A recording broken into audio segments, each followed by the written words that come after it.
Actually have a colleague who is doing research on the intersection between creativity and mental health. So, those things are out there. No! What you all have is what you're made of. So you're made of atoms, right? That's it. Just tell me if it does that again, because it's probably going to.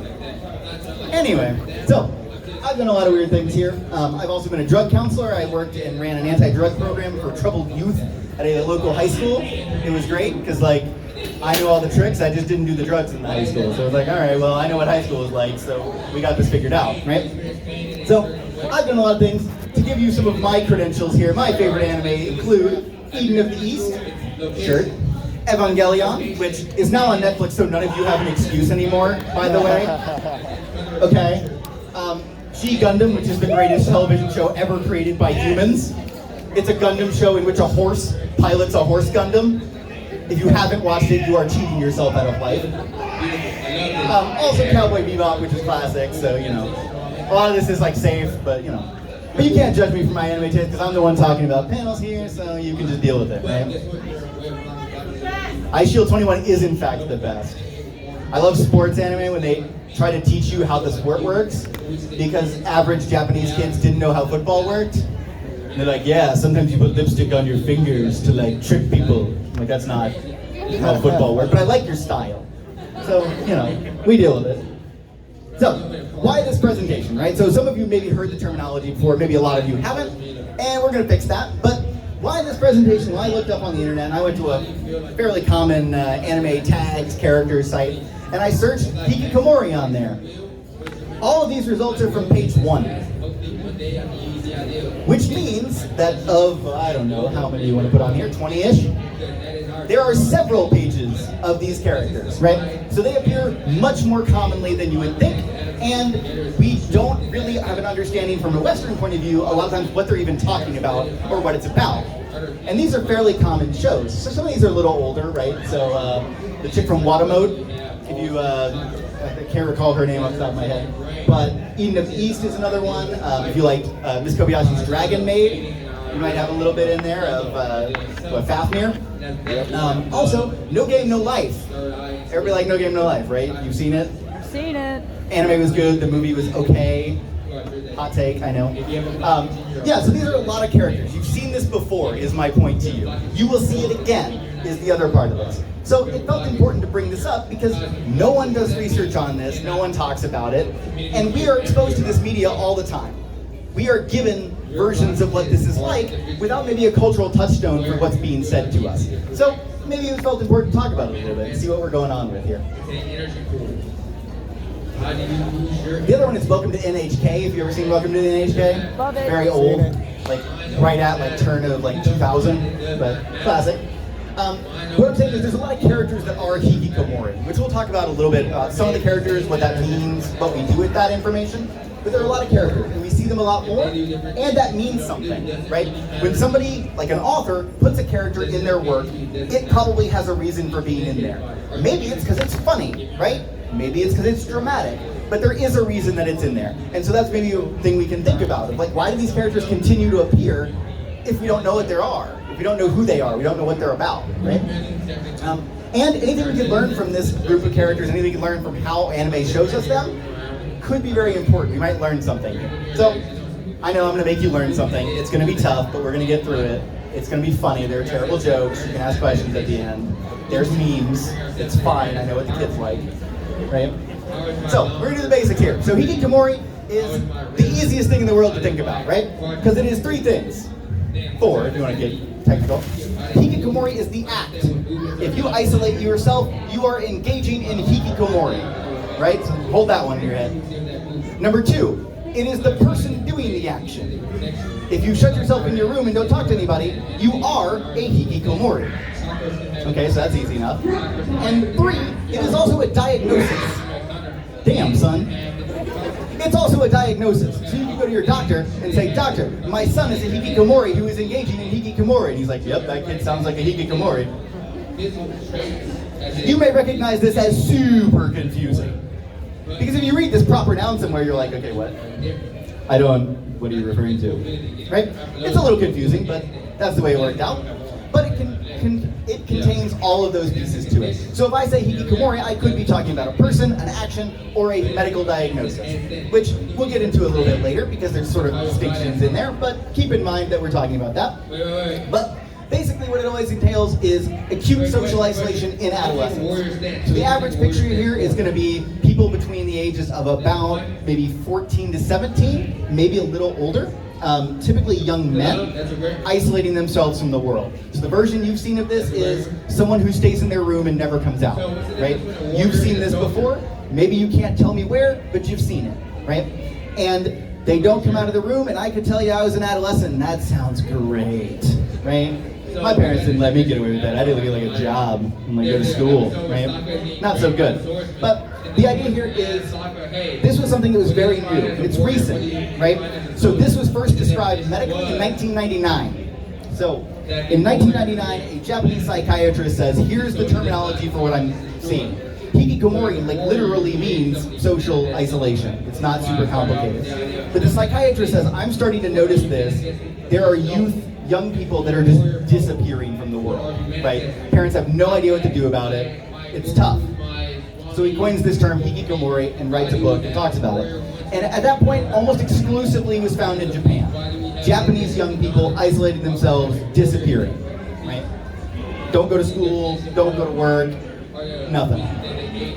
Which is kind of troubling, right? Young people just start disappearing, people are going to start to ask questions, right? And that's what happened. So this is a typical picture, and I say typical picture because it also has a picture in it. The typical picture here is, typically it's a young man. Typically it starts with being absent from school, right? Because what do young people have access to?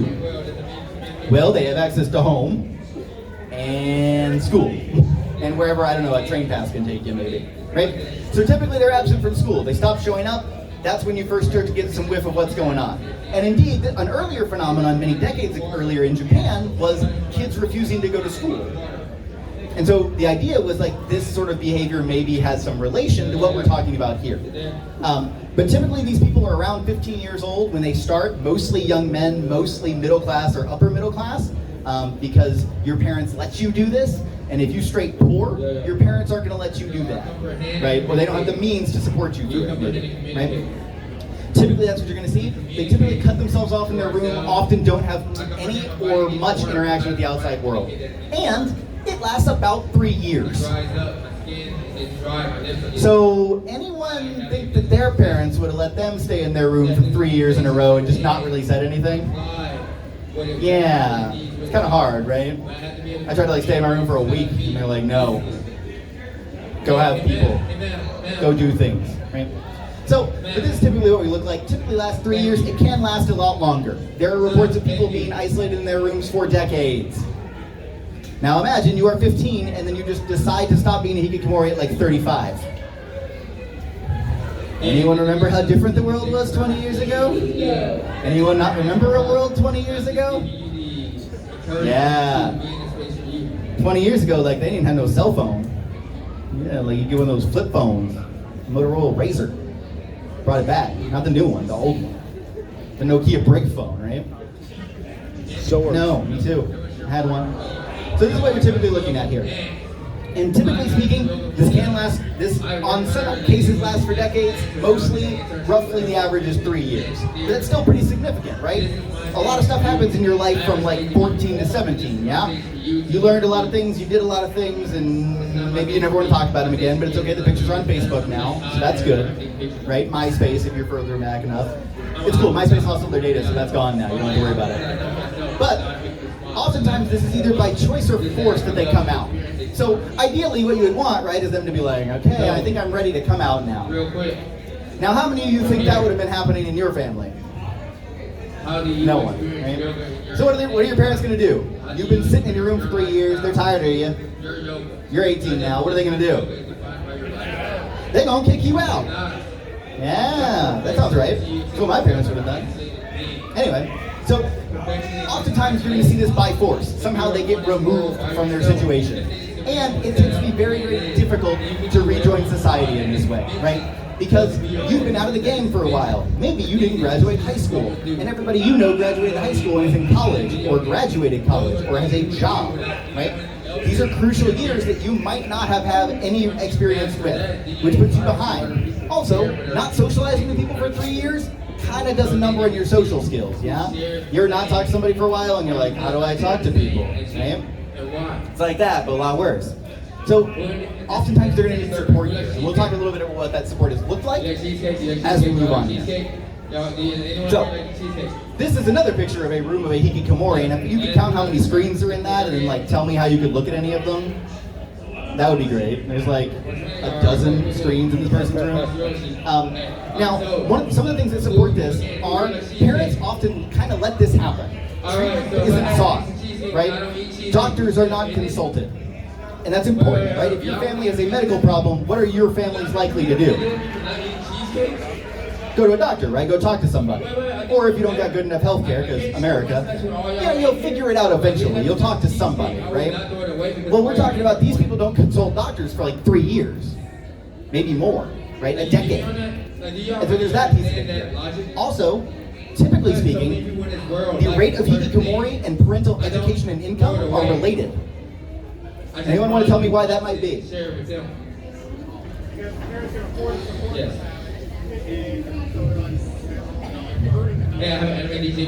Yeah, right? A lot of the times it's because the parents have the money to support this, right? It's they don't need the kid to work, they can leave them in their room, they can pay for food, all of that. Yeah. And as your status goes up, you probably don't want to tell your friends that your son has been in his room for 3.5 years and you just haven't done anything about it, right? So there's a class piece of it in there too, which we'll talk a little bit about as well.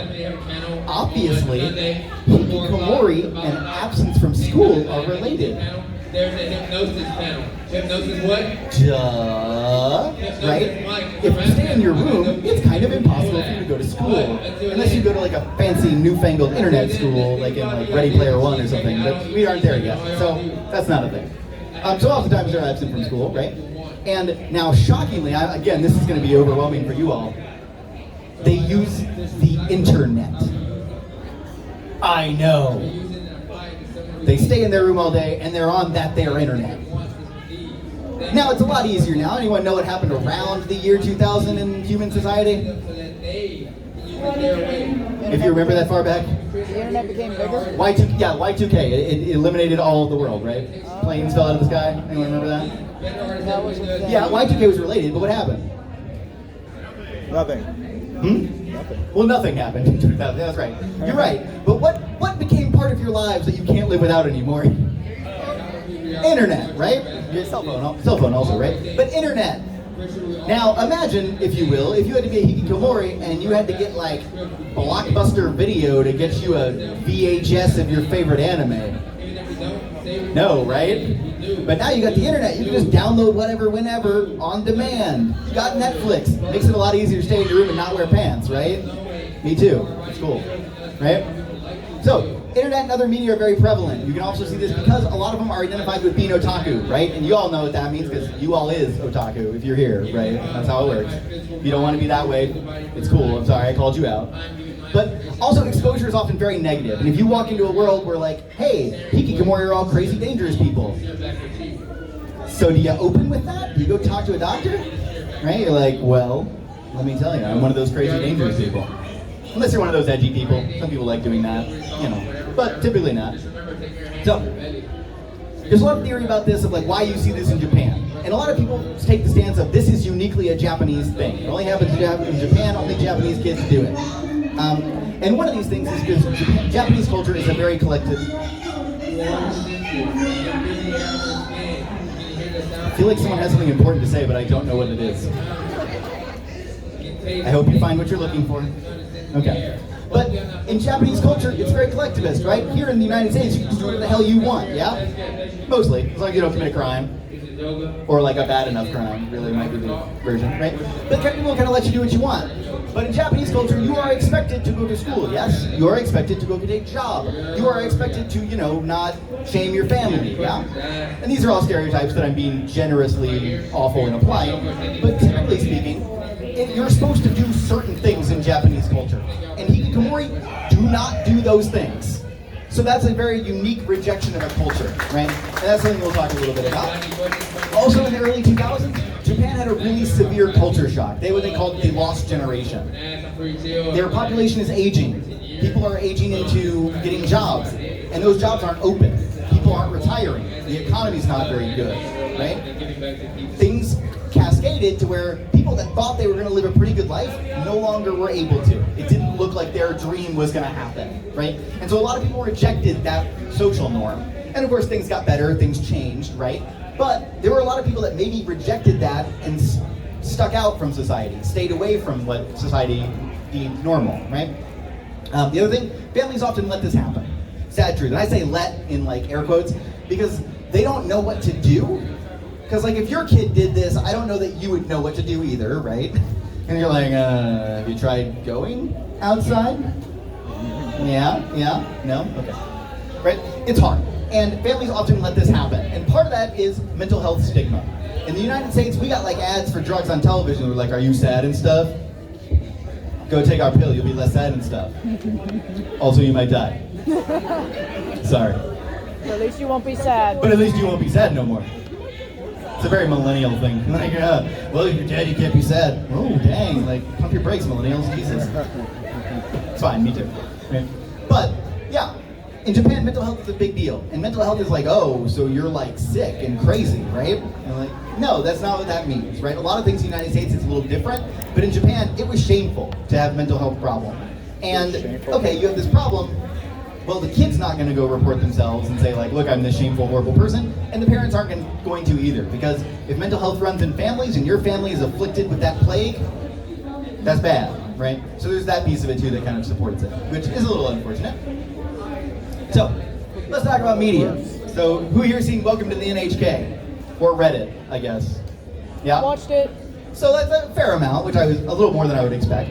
But Welcome to the NHK, the main character is a Hikikomori.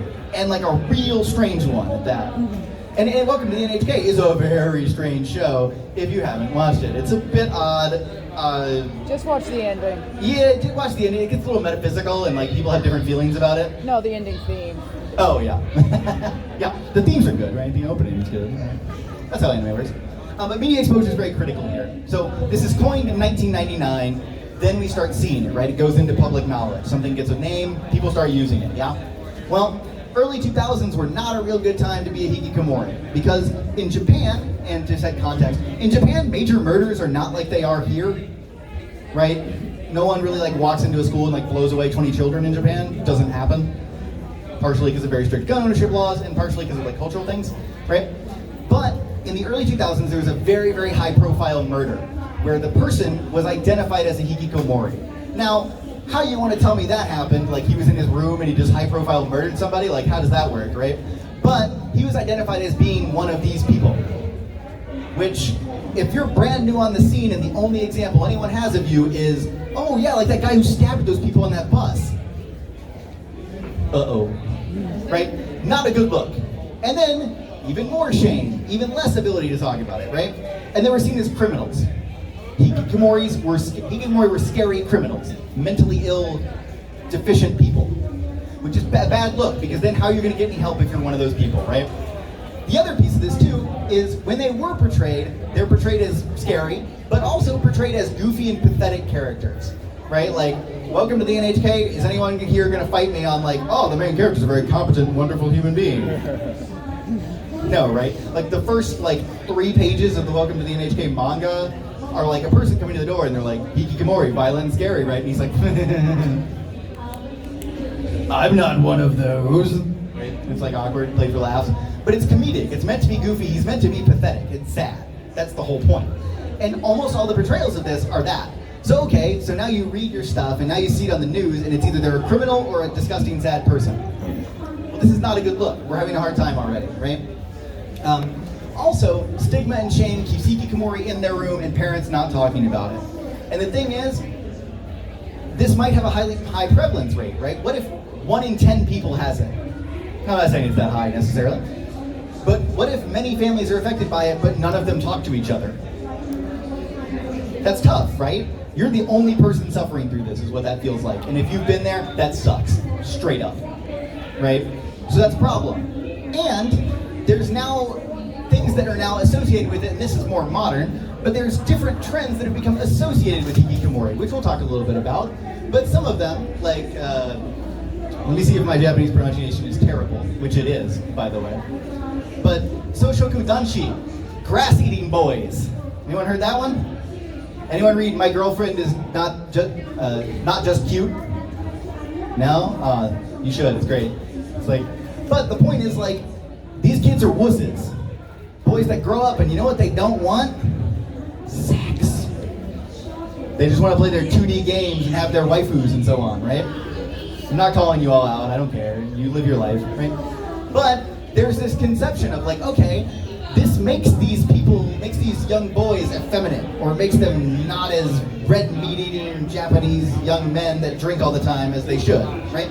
And then there's further versions, like celibacy syndrome, where people just, I don't know, decide not to engage in romantic relationships anymore.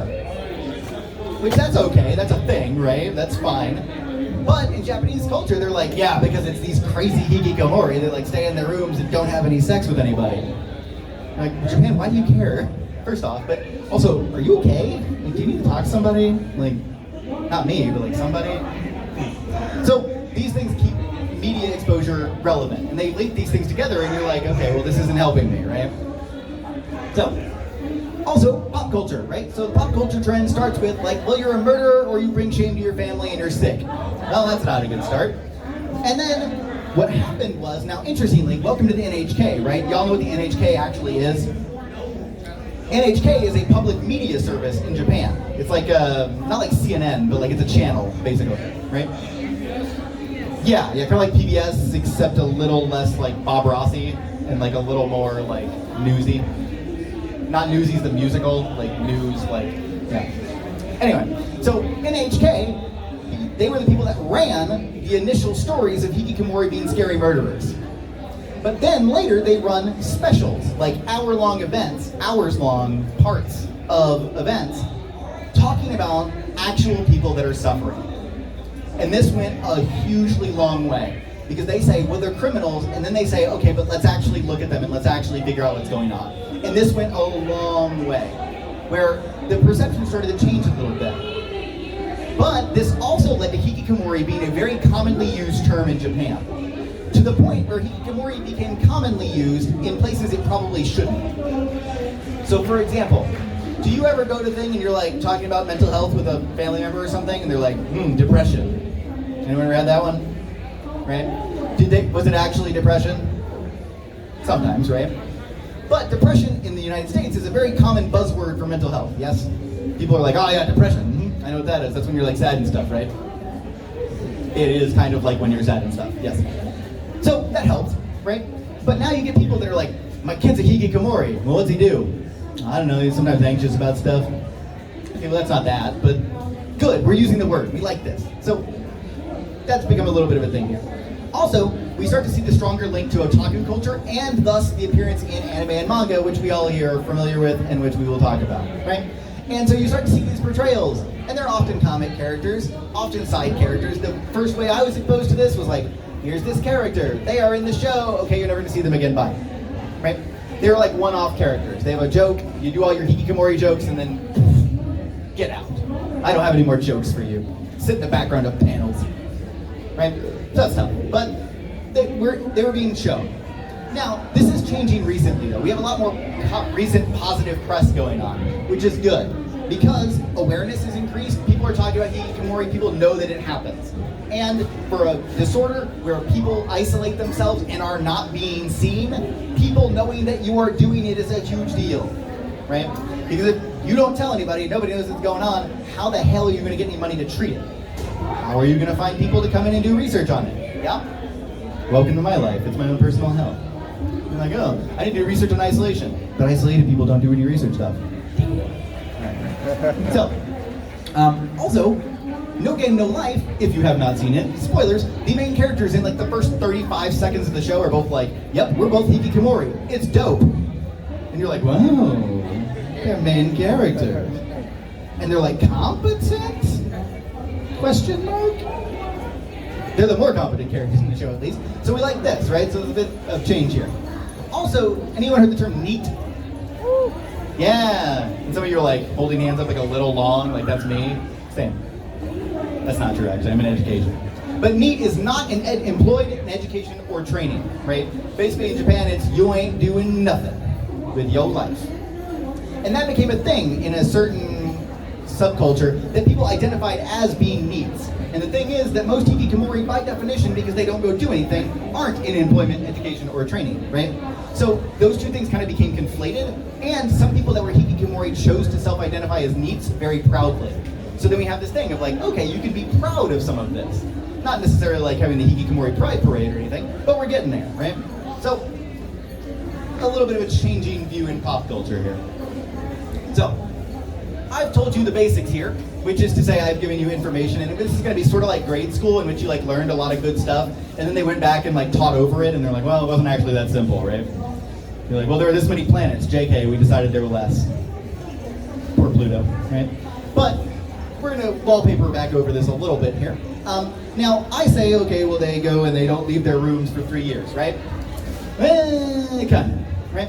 So the thing is, Hikikomori actually do leave their rooms a lot of times.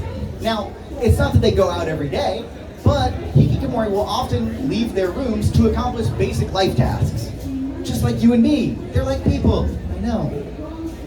The big one is, y'all know that convenience stores in Japan are different than like the 7-Eleven here, right? You like seen that anime or a manga or something? Forget the name of it. There's one where like Nietzsche works at a convenience store in Japan or something. I think I'm horribly butchering that, but anyway. It's a thing. Convenience stores are like a one-stop shop. They're a huge deal in Japan. And if you're a Hikikomori and you go out at 2 a.m. and they're open 24/7, what do you not have to do when you shop at 2 a.m.? See people. See people, interact with people, except maybe the cashier, who doesn't give a crud anyway. Because it's 2 a.m., they're trying to do their job. And they want you to leave them alone. Or it's a robot. Well, yeah, they probably want you to leave them alone, that's true. I just wanted it to be a robot in my fantasy. Yeah, but you don't have to go talk to people, right? You don't have to do anything. And also, if you go at 2 a.m. and your parents are asleep, they're not going to know you left. So if you ask enough of them, they say, yeah, well, we do go out, but I don't want to talk to nobody, which, same, right? I do the grocery pickup from the Walmart. They're like, here's your groceries. Don't talk to me, please. Bye. It's great, right? But that's one of the facets that's like, okay, well, they do leave their rooms. They do accomplish goals of activities of daily living, as they call them, but it's a little different. The other one is that Hikikomori can be young women. So I said it's mostly young men, and it is, in fact, mostly young men. But my first exposure to Hikikomori was actually in the show Sayonara Zetsuba Sensei. Anyone? Ooh, okay. If you notice, I just like making you all raise your hands just to see how many of you are going to do it. I'm going to say what I'm going to say, right? But Sayonara Zetsuba Sensei, one of the characters is a Hikikomori and is a young girl, right? That was my first exposure to it, and I was like, oh, well, they say it's young men, but like most examples I'm seeing are like this, right? Also, some of the versions you see of this, the portrayals can be different. So in Sayonara Zetsuba Sensei, the one character who is a Hikikomori is actually a fairly popular character from when the anime ran. Like there's fan art and stuff. Don't Google it. Please don't. Like safe search on if you really have to. But fairly popular character, right? So we're looking at stereotypes being a little bit different here. Also, not all Hikikomori are socially incompetent messes. You'd expect them, they stay in their room and they don't like to talk to anybody, so you'd expect that they're bad at it, yes? Well, that's not the case. Some of them are fairly socially competent. They just don't want to, right? Like, you can do it. That doesn't mean you should, right? So there's that kind of thing where, yeah, they have social skills. They are, they have abilities. Also, not all of them are neats. They might all fall into that category, but not all of them self-identify that way. Also, with the advent of the internet, things are a little bit different nowadays. Anyone got a job where they do that job on their internet? Nods, but no hand raises. I got you. Right. Yeah, so some people do work on the internet, right? You can do things, tasks, have social lives on the internet, which, like, all of us do because, it's the internet, right? And the other piece of this, I said families mostly let this happen. Well, families often try to get involved, try to do something, right? Because the families, believe it or not, are in fact very concerned about their children in most cases, right? Because if my child isolated themselves for 3 years, I would be like, what is going on here? Are you okay? I didn't have a hypothetical name to pick out for my child, but I was thinking Jeffrey. Are you okay, Jeffrey? But you would be concerned about your child if they were like, you know, doing weird stuff. Which some of you are that child, and I'm sorry. It's cool. Your parents love you, probably. It's fine. I say probably, I don't know. I just assume, right? But they often get involved, they often try to get help, right? So let's talk about some anime real quick. So some of this is gonna be like spoilers, but like they're all over 10 years old. So if you haven't watched them, that's really a you problem, not a me problem, right? So yeah. These are the name of the series. If you wanna like plug your ears and turn away, I guess you can do that, but I'm gonna keep talking. So I've put this together of characters that I could remember, or at least find out about, that were Hikikomori in anime, and put them in a chronological order. Because I could have cheated and just put it in every order I wanted, just to make my point, but that would be unethical. Not that any of you care about my ethical standards here, but I kind of have them, I guess, so I guess I should follow them. But, anyone remember Fruits Basket? They were like they're doing like a Sailor Moon Crystal version remake. It's not Sailor Moon Crystal, is it? It's something, right? What? It's Crystal, right? The remake, yeah. So they're doing like a remade or remastered or whatever Fruits Basket, right? So Fruits Basket, the main antagonist, and I'm not going to spoil it as much as possible for you, but the main antagonist is a self-identified Hikikomori, and is a truly terrible person who purposefully spites other people and says things like, well, you know, these people don't deserve happiness and no one does, which is like kind of bitter, and like we've all been there, right? But main antagonist is a Hikikomori, never leaves their room, has a support network of people who like do all their bidding for them because they never leave their room, those kinds of things. Now, this character has those issues, is portrayed as a villain very explicitly throughout these series, but like some anime, which I'm looking at you like Shaman King, if anyone remembers the name Shaman King, right? Some anime at the end, like the villain's like, maybe I'll try to be less bad. Which like lame, right? But anyway, the end, the villain is like, well, maybe I'll try to do something different. So this is a negative portrayal overall. They are a bad character. You're supposed to root against them. You're supposed to like have your favorite character and like root for all of them.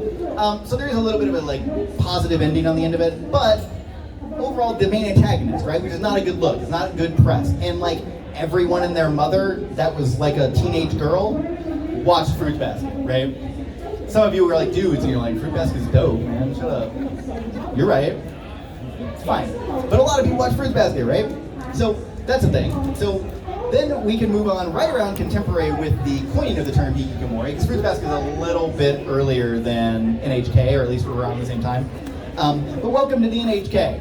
So welcome to the NHK, it was like 2000, 2001. So we're talking about like max 2 years after someone's described this. And welcome to the NHK. Sato is the main character, and from like minute one, he is a comedic and like weird character. He is strange, he has severe problems, there's a lot of weird stuff going on. But he is the main character, and you are meant at most times to like feel that he's weird or kind of feel sorry for him in some way, but he is a redeemed character. Now, people feel differently about the end of the Welcome to the NHK manga versus anime, and like some of them think one's better than the other, whatever. But at the end, he like gets the girl, gets out that way. But that's typically like a hero thing, right? Like save world, get girl. Yeah, well, they don't save the world, but he kind of gets the girl at the end, which is sort of a positive, right? You'd expect Hikikomori to be sad and lonely forever, right? So that's a little bit more of a upbeat note, but notably, Welcome to the NHK, like the whole point is like, don't be a Hikikomori, you freak. And you're like, great, thanks, that was a really positive portrayal, I'm glad we're talking about this. It's like, well, I watched this show and it said, don't be sad, you depressed piece of... Like, oh, thanks, that was helpful, good. So, that was a little bit different. Now we get to sort of my personal experience, because my first personal experience with Hikikomori was Sayonara Zetsuba Sensei, which, if you don't follow the plot of it, it's like, there's a teacher and he's like trying to be the best teacher he can kind of thing, but he's also like super strange and in like a Harold and Maude kind of a way. It's very strange. If I remember, like his big thing is like he like attempts to kill himself or like theatrically acts out suicide attempts a lot, which like not great, we don't love that, it's bad, but he tries to be the best teacher he can. In one of the chapters, he is tasked with figuring out what he can do to help a student. And the student is a Hikikomori, she hasn't come to school.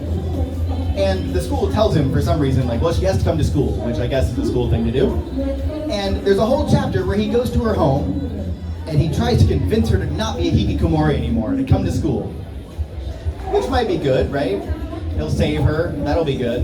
We've never seen a story about a man saving a woman before, right? Yeah, anyway. So he goes to her house, and I'm not going to bore you with the details because it's like one chapter of the manga, I think. But you know how he saves her? Because she comes to school. Spoilers. She comes to school after she engages in class. Do you know, in the manga at least, how he saves her? Anyone remember the manga? No? He builds her a little hutch out of like stuff from her room. He builds her like a little rabbit enclosure for her to live in the school. And it's cool because she didn't have to leave her house. You may recognize this as not a solution at all, but it is really funny. And I love telling that. This whole structure is like, this whole presentation is centered on me doing that. But in the anime, they do it a little differently. In the anime, she gets to go into sit in another room, and she like schools in. So she's like in the school, but like doesn't have to be around people, which kind of solves her problem a little bit. But she appears, she kind of disappears after that, but she is in the show or in the manga for the rest of it. But he solves her problem is the thing. Like, oh yeah, he solved Hikikomori, good job, pat on the back, move on. And she does appear in the rest of it, and in the anime version at least, she's a fairly popular character. And that's important, right? Because she's this bit character that's meant to make 1, 2, 3 jokes at most, and then get out of the picture. And people liked her. People thought that she was wonderful, and she had a bit more of a part in the anime, which was important and different. But that was my first exposure to it. And indeed, I actually cited Sayonara Zetsuba Sensei in an academic work. It was one of my high points of my academic career. I was like, see, Sayonara Zetsuba. I'm like, what's that? Don't ask. It's fine. And then we can move on to Eden of the East, which is a little bit more modern. Like, when Eden of the East, damn it! When Eden of the East came out, the dub, when it came out, the Funimation dub, I think. When it came out, I was actually at A-Kon the year it came out. I was actually at A-Kon the year it came out when they were doing the press tour for it. And the only reason I watched Eden of the East straight up, the only reason I watched it straight up is because I was at the Funimation panel and they gave me a free poster for it. And I was like, well, I like free things. And then I watched it and it turned out to be great. So if you haven't watched it, I would suggest it. But the point of this, if I can get this to work, is the character in Eden of the East who is a Hikikomori, his name is Panties. I wish I was kidding, that is his actual name in the show. He has another name, but like no one knows him by it, and everybody calls him Panties in the show. And he's in the show, he is a sort of, not a main character, not necessarily a side character. He like does important things for the plot, but doesn't actually appear that often. He's in a couple episodes, kind of a thing. He manages, but he does slightly different things. Let's see if we can get this.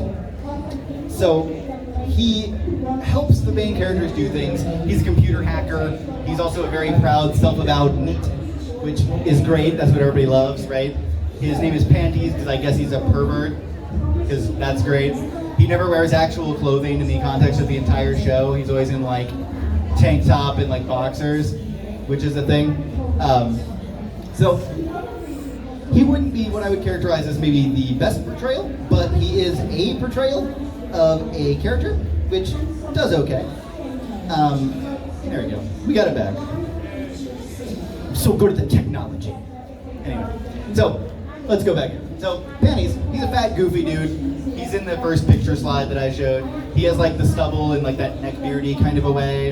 It's kind of tough, but he's an important character to the show because he accomplishes a lot of the tasks that they need to be done. And he is in the actual movies. He makes appearances as like a voiceover or things like that. But he's a competent character. He helps out. And, there's that sense of like, well, he's like a weird, goofy dude, but he's like our weird, goofy dude, right? So there's a positive portrayal there, which we like. And then we get to No Game, No Life. And this is the most recent example I have on here. And there are other more recent examples, which I'm sure you all will remind me of, which will be nice. But in No Game, No Life, first 2 minutes of the show, they're like, yep, we're Hikikomori. We're the best gamers on the internet. We are a one-man walking guild. It's pretty cool, right? They're portrayed as very hyper-competent, very successful characters.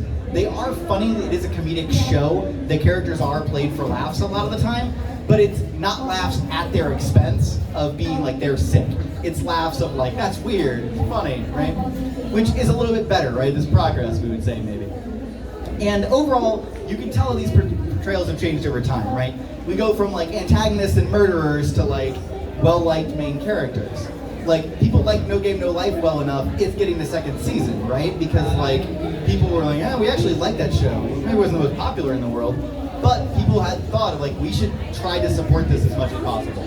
So that's a piece that comes in here. So we've talked a little bit about anime and manga, and we'll continue to talk about it a little bit here. But we are going to spend some time here talking about the research that goes into this. Because there is research into this. It's not just people write about it in anime or manga, and then we read about it, right? There are scientists out there that do research on this. So we'll talk a little bit about what that means and what we could maybe learn from this. Now, there tends to be some problems here. One of them, some people say, is it Japan or is it not? Is it Japan or is it not Japan, right? And some people will fight you to the death in an academic paper. And by fight you to the death, I mean they will like write you a nasty letter, like you're wrong and I don't like you, which is like fine, but it's not quite a back alley knife fight as you would think it would be. But okay, projector, live your best life. I believe in you. Words of encouragement. Anyway, so people ask you the question, okay, is it Japan and is it only Japan? Because some people say yes, some people say no. Some people will also say, is it its own thing or is it something else? Because some people are hesitant to diagnose someone as Hikikomori because it might be another mental illness that we already know about, that we could do something with, which might feel important. If we're saying, okay, it's actually something, if I could tell you what it is, that would probably go a long way to getting somebody some help, right? Which feels important. The other piece here is, how do we treat it? What do we do with this, right? Because we don't know. And if we don't know how to treat it, what are we going to do with all this research? And that feels important here. See if this will work. Otherwise, we're just doing this live. It's not loud enough. Turn it.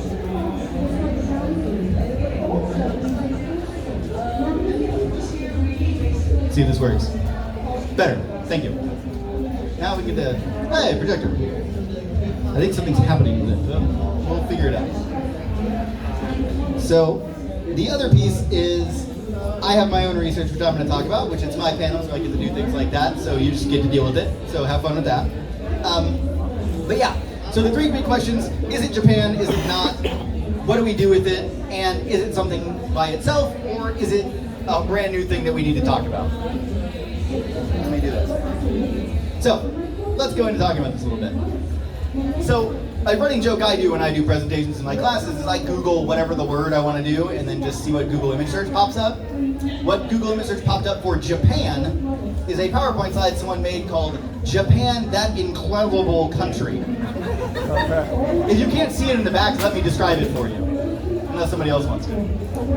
There's a picture of a geisha, Japan. There are people being pushed into a subway car, Japan. Yeah. A Tamagotchi, karaoke, a woman getting very friendly with a robot, someone playing a knitting-based video game, and Clannad. I just described Japan. It's mostly Clannad. Freaking Clannad. Anyway, I didn't make that. I don't got jokes that good. Someone made it. I just put it in here. That was one of you. Good job. I'm sorry I stole your picture. Anyway. So some people will fight you to the death and say, yes, this is only a Japanese thing. You know why? Because if you ever find a case of this, it's in Japan. Okay, well that feels important, right? Like, oh, well the only place we see it is Japan. It's probably Japanese, right? Okay. And there's some credence to that, right? The person who came up with it, Japanese. The word for it is Japanese. The only place you see it, Japan. Okay, fine. We got you. Also, if you go up and ask someone and they're like, hey, you know any Hikikomori around here? They're gonna look at you like, bless you? Maybe? It's kind of like the German one. Like anyway. People aren't going to know. Also, people make arguments that there are unique cultural factors in Japan that cause this to happen. That like the circumstances just aren't right in the United States, right? Some people say that. But other people are going to say no. And the no camp has some better research these days than it used to. So when I started doing the research on this, it was like, well, maybe, kind of. We think. And now, there are cases in other countries. I know because I read the research. And if you've never lived until you tried to read a poorly Google translated paper from Spain. I don't speak Spanish good enough for that. I don't gotta speak Spanish well enough to buy a Coca-Cola. But I did my best. Also, Google translated things in like Arabic, and you're like, I think those are words. Thanks, Google. Right? So there are cases. So there have been documented cases in other collectivist cultures, places like the United Arab Emirates, or in Spain, or France. And originally, some of the stuff came out where they said, well, maybe it's only collectivist cultures that can fall victim to this, right? That was the idea. Except they started getting cultures in places like the United States, which of course is notoriously collectivistic, right? Yeah. Right? So ruggedly individualistic cultures started to come up with this, and they're saying, okay, well, this is weird. Also, they did a research study where they sent not the word hikikomori, but the criteria. They stay in their room. They avoid people. Right? They sent this out to people in 100 different countries, mental health people, and said, do you see this? Yes, no. And you know what happened? Like all of them were like, yup, I've seen that. Now, maybe they haven't seen the exact version of it, but almost all of them said, yeah, that sounds real familiar. I've seen it before. Which means that it's probably not just Japan, if everybody else says they see it too. The other thing, too, interestingly, they find rates of social isolation. I almost said race of social isolation, which is not a thing. They find rates of social isolation are correlated to when and how a country gets the internet. Because you know that there are countries that have less internet than here, yes? Good, I'm glad we're all here. As the countries that are less developed or get the internet later became more internet connected, social isolation went up. Higher internet, higher social isolation. Now, what we call in the medical profession, I'm not in the medical profession, what we call in the psychological profession, that's called a correlation. Now, that doesn't mean that those two things cause each other, but that means that they are related. I maybe can't tell you why they're related, but I can tell you that they are related. And that's a big deal, right? So, and some people even say Hikikomori is actually internet addiction, right? Now that you got the internet, you can just stay in your room and be addicted to the internet, which there's some evidence for, some against, but these two things are important. These are some research pieces that we found. Also, so people will ask you, what is it? And there's different camps of this. I love this picture because a gentleman wearing the American flag, like wife beater, Japanese dude, like why? Also, how? Is there a company that sells these in Japan? How much do they cost? Because I could buy that like for like 99 cents, like next week. Because that 4th is coming up. You gotta blow some stuff up and eat some meat. Yeah? Anyway. But some people say, like, is this unique or is it cultural? Because in psychology, well, we have what are called culture-bound disorders. Ever heard the term running amok? Yeah? Anyone know what did that describe? Running on. You've heard it, right? Anyone? Running loose, essentially. Yeah, like running loose, potentially, like having a freak out, those kind of things, right? Being out of control. Amok is actually a psychological disorder. It is unique to, I think, the Philippines, Eastern Asian, sort of that area, because that's what they call it. People run amok there. They have freakouts and just like don't have connection with reality for a while, and they just come back and go back to their job and just live a normal life. And it doesn't happen anywhere else because it only happens to these people. And psychologists have no idea why, but they say like that's culture bound. It only happens to these people. Right? So some people say Hikikomori is like that. It only happens to Japanese people, right? Because you don't see it elsewhere. Now, of course, that's changed now, right? We're talking about, we've seen it in other places. But for a while, that was the case. Also, it was very commonly talked about in Japan, which if it's commonly talked about and it's a known thing and it's only known to them, maybe that gives us some indication that it's probably unique to them, right? Also, some people have questions here about, well, is social withdrawal, which is what Hikikomori describes, if what it describes is withdrawal, is the withdrawal the problem or the symptom of the problem? And you can see how this gets into one of those like chicken or the egg things that you like fight over with your family over dinner, where you're like, I don't know, there isn't an answer, but let's just fight about it anyway, right? This gets complicated because you say, okay, well, I don't know, but people have different theories. Some people, like the original Dr. Saito, said, okay, or Dr. Saito, he was like, no, I don't think this is. I think it's a symptom of something, right? So there's been a lot of research on what that means. So they kind of looked at that, and things have done. Also, people think it's related to other things. So I mentioned internet addiction. People relate things like depression, right? You're sad, you stay isolated, that kind of makes sense. It kind of has a good feeling to it. Maybe it's just a way that Japanese people express depression. Some people think it's that. Anxiety, I think you could see the easy link of that one, right? It kind of makes perfect sense. If you're kind of anxious, you don't want to go talk to no people, and you stay inside because you don't got to be anxious about being in your room. That works, makes sense. The other one, and if you don't know what the word dissociative specifically means, that's that one where you got the different personalities. That's the one where you like don't know what reality looks like. And there comes some research on this, where a guy did research and he asked Hikikomori, he said, well, what happened? And a lot of them describe, well, it was real weird. I was pretending to be this person for my entire life, and then I just couldn't anymore. I couldn't pretend to be the person my family wanted me to be, so I stopped. And now I'm this person. I'm a different person. And for that, if someone tells you that in a therapy room, you're like, all right, well, hold on, let me write that down. Capital D, dissociative, right? And so people said, okay, well, maybe it's that. Maybe what we're talking about is that they are socially competent. They were until they just had a breakdown. And so it's like that, oh, it's kind of like a mental breakdown kind of a thing, right? So there's that piece of it here as well. And none of these are really solved questions here, but my research aims to do a little bit about this and see if we can solve some of these questions here. Now, the other big question is, how do we treat it? Now, originally, their brilliant idea was group homes. Now, follow my logic here. I have a bunch of sad people that like to stay in their rooms. Let's put them in a large house together. No, right?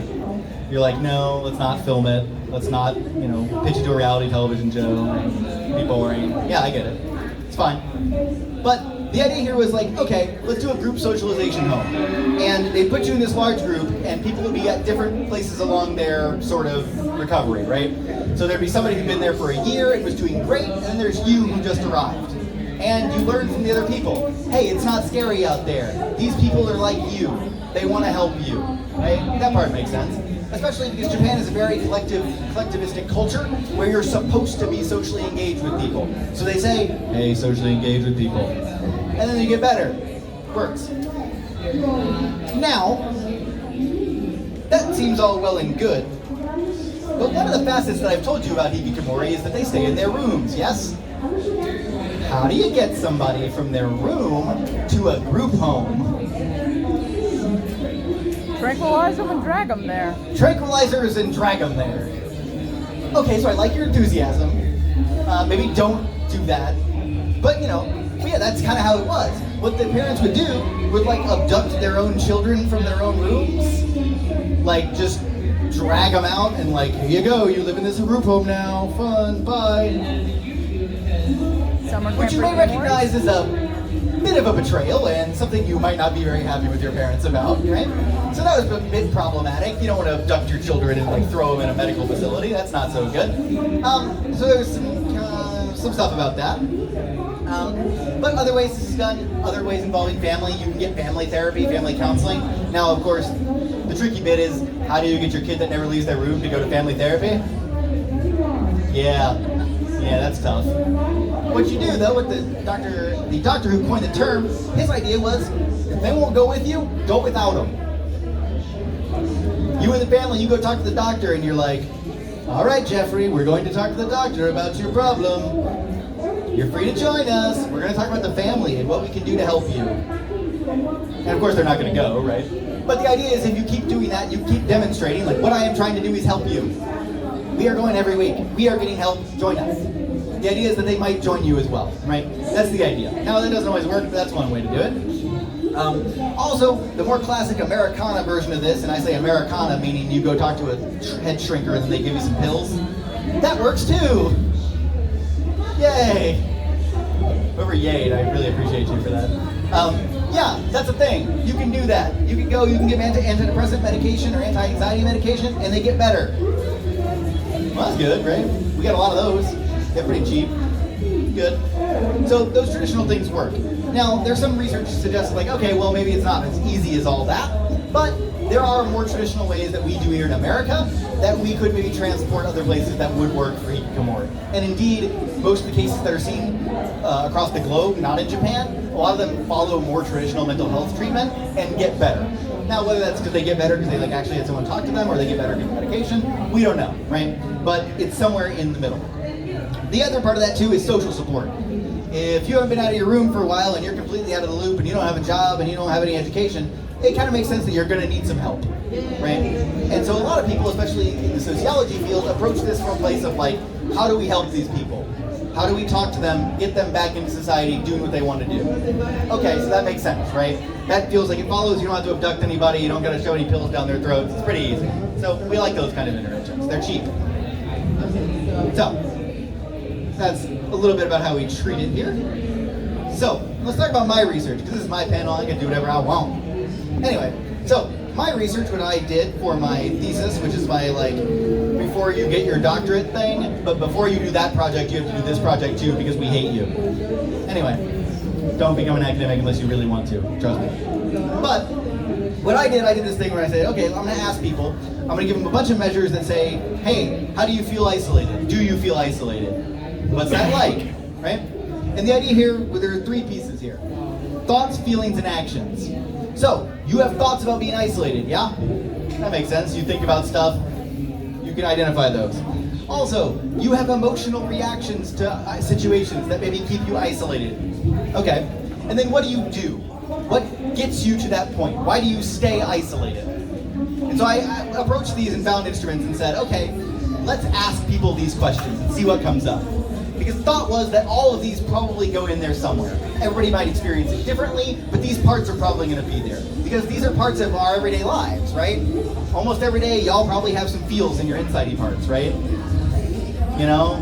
Like, I don't know, you're watching like a good anime and you just like, is that like one tear, Johnny Depp style? Yeah, it's cool, right? But everybody has these. So the idea is like, hey, let's talk about it. And because it's research, and because any good psychology research, you have to predict something, because I don't know why, they just make you. Can we predict how bad it's going to be? And the idea here is like, okay, if we see people that are high on all three of those things, they should probably have high overall isolation, right? Maybe that makes sense. And if they score low on everything, they should have low versions of isolation. Okay. So, I gave this to a bunch of college students, because the only people that do research in psychology are college students, mostly white college students. It's great for science, let me tell you. It's okay, I go to TWU though, so it's like different, it's a little more diverse. But I gave it to a bunch of TWU students. Mostly they were in intro to psychology classes that had to take my study to get extra credit. College is great. Anyway, I gave it to a bunch of college students, and we'll see what happens. So I run the data, and my research suggested that those three factors accounted for about 25% of variance in how people experience isolation. And let me translate that for you, because that's stupid. What that means is, about 25% of the reason why people become or stay isolated are related to these three factors, according to my research. Now, of course, my research isn't necessarily empirically true all the time, right? I did it on one group. But this gives us an interesting starting point, because if it's only 25%, which is pretty good, what's the other 75 is an important question, right? If I know 25% of something, do I know a lot of it? Not really, I mean, kind of, depending on how your orientation to the world is. The other thing, though, when I ask people, okay, how do you experience your isolation? Around 50% of the people who took my surveys said that they experienced pretty significant social isolation. 50% in college. College, anyone? You've been? I love that. Like, you and me, yeah. But or you see on television, right? What do you do in college? Study. Sleep. That's something you do in college. I wish I did that. Someday. Study your ass off. You study. That's a good one. My dad would really like that answer. You drink. Hey. I'm not endorsing that, but yes, you do sometimes. Party, right? What's inherent to partying? Social interaction. Ding, ding, ding. Yeah. So I asked a bunch of college students, like, hey, you're in college. You should be really socially connected, right? And 50% of them go, not really.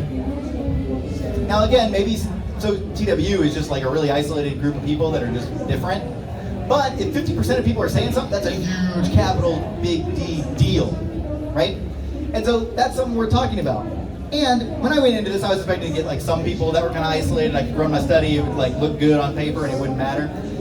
But around 20% of the people I surveyed said they experienced severe social isolation. Like, I don't have any friends, I never leave my room. My sample was 500 people. So that's what? 100 people that said they experienced something roughly like Hikikomori. I'm not saying it's the same, but what if 1% of those people experienced it? That's still a lot of people, yes? If 50% of anything was, 50% of the United States, you know how many people that is? I don't. It's a lot. That's more people than vote in this country. 150 million. 150 million, is that it? Roughly, yeah. That's an obscene amount of people. You would notice that was happening, right? You'd think, right? Unless it was social isolation, maybe they wouldn't say anything about it. Food for thought. Also, because my first research project went well, they let me do another one. And I'm writing my dissertation, which is the thing that they make you do before they make you a doctor. Which, joke's on them, I'm doing research on anime to get my doctorate. What a bunch of idiots, right? And I get to come here and talk to you all, which is a great time, by the way. I'm enjoying it, thank you. So, they're letting me do this again. And my dissertation is measuring Hikikomori globally. So there's a guy who does research. The only other person, there is one person in the United States that does Hikikomori research that is not named Will Nation. I've talked to him, he's a good guy. But he made a scale and he's like, answer these things. Rate where you are on the scale and it'll tell us how much like a Hikikomori you are. Now, of course, if you're making a Hikikomori scale, who are you going to give it to? There's no wrong answer, it's fine. People who actually come out of the answer. house. Say again?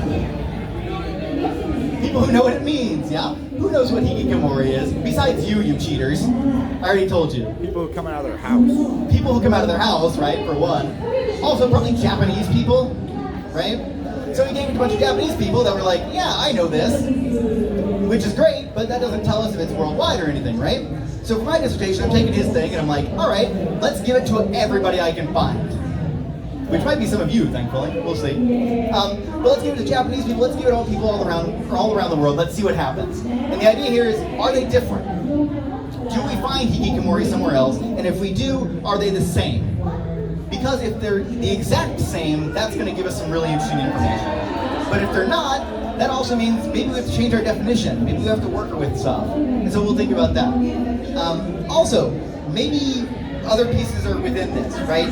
So let's talk about how people experience their bodies when they're isolated, how people feel pain, things like that. And that's my current version. I'm still working on it. So if y'all come back and see me in another panel, hopefully it'll be done. Fingers crossed I'll be a doctor, and then we can all just have a good time, and I'll tell you how much great research I found. We'll see. Maybe I'll find nothing. And that'll be important too, but science. So, this is my continuing ongoing research here. This is the current idea.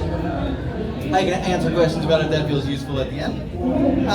So, I've been talking at you a while, and you all have been graciously smiling and nodding and occasionally laughing at appropriate times, which I appreciate. It's great. I love when people do that. Because like talking to like 10 people that look like that and like 90 people that don't care, I do that a lot. I teach undergrads. It's not fun. Except for that one kid who sits in the front, he's like, thanks, bro. So, why does this matter, right? So, when I say there's a lot of Hikikomori, when originally it was coined, the idea was it has a similar prevalence rate to schizophrenia. Anyone know what the global prevalence rate of schizophrenia is? It's like 1%. You know how many people that is? That's a lot. 1% of a really large country is a large amount of human beings. And if these people are isolated and we don't know it and we're not helping them, that's a huge deal. That's a lot of people that we need to do something with. And so that's part of it here. They're silent, they're suffering. We need to do something. Also, we don't know a lot about it. We've done research, we have thoughts and ideas, we've seen anime, but we don't really know what to do with them. And we especially don't know how to help them. There's no #1 best treatment. If you go get depression, newsflash, there's a #1 best treatment for depression. They'll just be like, bam, do this, you get better. We need that here. We need something that is proven to work. Not just one time, but I'm talking 100 times. I'm talking 100,000 times, right? So we need to do that kind of research. Also, this might be spreading. As more and more countries get internet connected, have more internet, and we see more of this, if this goes worldwide and there's like 7 dudes in Japan doing research on it, that ain't gonna cut it. If there's no one that knows how to deal with it in a whole country full of like 100,000 people that have it, that's gonna get bad real quick. So we gotta do something with that. Also, we are getting messages, we, I mean the royal we, all of us, we watch anime, we read manga, we get messages about what Hikikomori are, who they are, what they do. And we need to be critical of those messages. The same way we are critical about other messages. Because there are things that used to be real okay in shows that are not real okay now, right? It's Pride Month, right? If you read a manga that's like real disparaging to LGBTQ people, that's gonna go the wrong way for some people, right? We need to be critical of these messages and maybe understand why they're there and what we can do to change them, right? That might feel important to us. If we wanted that portrayal to change, we need to know what the portrayal means, and then what do we do about it? So I got some bad news for you. My picture's on there, that was a poor choice, but what do you do, right? So I got some bad news for you. We have a lot to learn. We don't know a lot. I can summarize all the articles about Hikikomori. There's probably maybe 200 articles total, and not all of them are useful. If you go into Google academic search and type in depression, someone do that and tell me the number you get of articles. And I will guess 90 pages of results from the last like 50 years. That's a huge difference in research, and we need that to change, right? It also appears to be worldwide. Every year there's more cases reported in other places where people publish an article or they do different things. If it's worldwide and there's only a couple people doing research, that's not a good thing. And I say a couple people doing research because that's a picture of me in case you don't know. And that's Dr. Tio, the other guy that does research about it in the United States. That's 2 people. What if there's like 500,000 people with this disorder? And the 2 of us do 1 research study a year. How's that gonna go? Anyone think it's gonna be good? Nah. It does make it wide open for me though. I can publish whatever I want. Oh my god, that's progress. Yeah, it could be bad. You're just gonna tell me it's good though. Because I'm the only one doing it. 2 + 2 = chair. Yeah, right? Believe me, that's how bad at math I am. I do stats. It's not real math. It's like math, but like the computer does it for you. It's great. Anyway. Also, stigma is a big problem. This is changing in Japan, but it needs to change more. Notice that we have cells at work. You know the anime? Where they're personified human bodies? Is there a mental health version of that anime? Nah, right? We need more stuff to make the stigma easier to get these people out of their rooms to talk about it. We need to do better things like internet appointments. Send me a message if you are isolated and I will hook you up with a therapist kind of stuff, right? We need to do this better. And stigma keeps people in their rooms and keeps them suffering. We don't want that. Unless you like suffering and that's your thing, which is cool, but maybe don't do that here. Anyway. So, we need to work with that. But there is good news and Futurama references.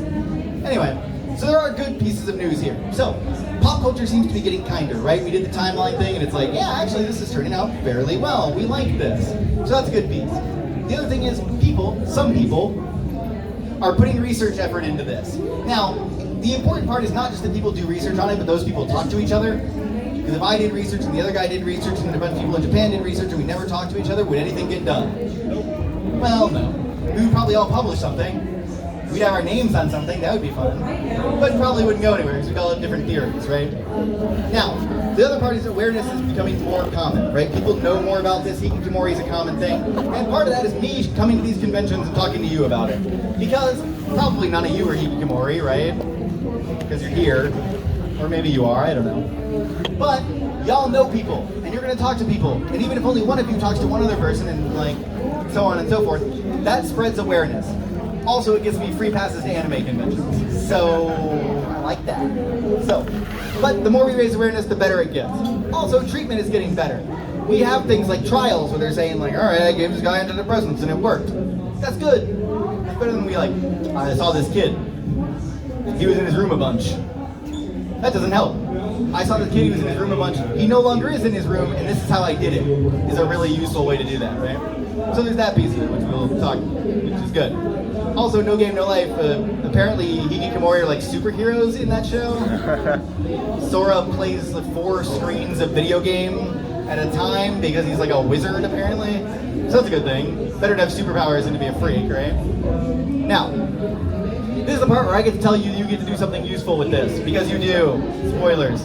So, you get to do something with this, because the next time you watch an anime or read a manga that has this in it, you are probably going to think a little bit differently about it. I can't tell you what that's going to be, because I don't know what your brain's about, but hopefully you're going to understand that things are a little bit different than the first time you've seen it, right? Also, y'all get to talk about this. Every time I do this panel, I swear, someone comes in and says, I know somebody who's kind of like that, what do I do? Well, first off, it's like, I don't know. But you should talk to mental health. You should get them to see a doctor. You should talk to someone that's like me, but probably has a doctorate, right? Now, this is important because if you have somebody that has a mental health concern that isn't this, still send them to a doctor. Please make them talk to somebody. Please help them feel better. It sucks to have a mental health concern and not get treated, right? Also, people that are isolated don't necessarily speak for themselves very well. You all are very eloquent speakers from what I can tell. By which I mean y'all nodded at me a bunch and then some of you said things out loud. You can talk. Please do that. Also participate and be interested, right? When these panels show up, the only reason they let me do these panels is because people like you show up. Straight up. And that's on you. Pat on the back to yourself. Because if you don't show up to this, it doesn't get talked about. And if we don't talk about this stuff, it's not going to get talked about in these spaces. So you need to show up for these things. Take research opportunities, things like that. And that's the end of what I have. The other plug I will have is sometimes you'll see the online or the International Anime Research Project. They do research, psychological research on you all. It's free. You can go on the internet and just like download their thing and fill it out. It's not a big deal. They also show up at cons occasionally. But if you see opportunities, or heaven forbid you see my dissertation come across your Facebook feed, please take it. That would make me very happy. And that's all I got. If you have questions or anything, let me know. I'll be here. Otherwise, have a good rest of your con. I will be doing another panel tomorrow. A little bit different. It's a panel discussion on mental health and how we talk about characters in anime and manga. I'll be here with some of my psychology type friends. It's at 11:30 tomorrow morning. So if I see you then, great. If not, have a wonderful con.